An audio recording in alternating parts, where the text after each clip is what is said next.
ಕೊನೆಗೂ ನನ್ನ ರಜೆಗಳ ನಂತರ ನನ್ನ ಕಾಲೇಜ್ ಫಸ್ಟ್ ಡೇಗೆ ಹೋಗೋಕ್ಕೆ ಬೇಗ ಎದ್ದು ಬಿಸಿನೀರು ಕುಡಿದು ನಾನು ಈ ಥರ ರೆಡಿ ಆಗಿದ್ದೀನಿ.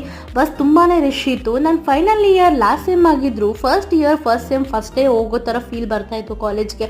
ಬಟ್ ಅಂತ ನಾನು ತುಮಕೂರು ಬಸ್ ಸ್ಟ್ಯಾಂಡ್ನ ರೀಚ್ ಆಗಿ ನಮ್ಮ ಕಾಲೇಜ್ಗೆ ಎಂಟರ್ ಆಗ್ತಾ ಇದ್ದೀನಿ. ಅದೇನೋ ಗೊತ್ತಿಲ್ಲ, ಲಾಸ್ಟ್ ಸೆಮ್ ಆದರೂ ಫಸ್ಟ್ ಸೆಮ್ ಫಸ್ಟ್ ಡೇ ಹೋಗ್ತಿರೋ ಫೀಲಿಂಗ್ ಬರ್ತಾ ಇತ್ತು.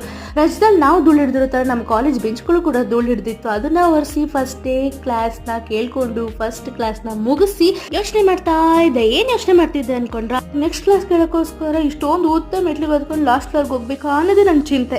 ನಮ್ಮ ಸ್ಟೂಡೆಂಟ್ಸು ಬುಕ್ಕಲ್ಲಿ 4 ಅಕ್ಷರ ಗೀಚ್ತಲ್ಲಿದ್ರು, ಗೋಡೆ ಮೇಲಂತೂ ಇಂಥ ಅಕ್ಷರ ಗೀಚಿರ್ತಾರೆ. ನನ್ನ ನೆಕ್ಸ್ಟ್ ಪ್ರಾಕ್ಟಿಕಲ್ ಕ್ಲಾಸಸ್ಗೆ ಬುಕ್ ತೊಗೊಂಡೋಗಿರಲಿಲ್ಲ. ಸೊ ಅಲ್ಲ ಒಂದು ಸ್ಪಾಟ್ ಬುಕ್ನ ತೊಗೊಂಡು ನಿಮಗೆ ಹೊಸ ಬುಕ್ ಅಂತ ಶೋ ಆಫ್ ಮಾಡ್ತಾ ಇದ್ದೀನಿ. ನೆಕ್ಸ್ಟ್ ನನ್ನ ಮನೆಗೆ ಬಂದಿದ್ದ ತಕ್ಷಣ ವೇದಿಕ್ ಸೆಕೆಂಡ್ ಆರ್ಡರ್ನ ಪ್ಲೇಸ್ ಮಾಡಿದ್ದೆ. ಅದು ಬಂದಿತ್ತು, ಅದು ಎಕ್ಸ್ಪೀರಿಯನ್ಸ್ ನೆಕ್ಸ್ಟ್ ವಿಡಿಯೋದಲ್ಲಿ ಹೇಳ್ತೀನಿ. ಮಾರ್ನಿಂಗಿಂದ ನಾನು ಇನ್ನೂ ತಿಂದಿರಲಿಲ್ಲ. ಸೊ ಬಂದು ಹಣ್ಣು ತಿಂದು ಊಟ ಮುಗಿಸಿ ನನ್ನ ಡೇನ ಕಂಪ್ಲೀಟ್ ಮಾಡಿದೆ. Thank you, bye.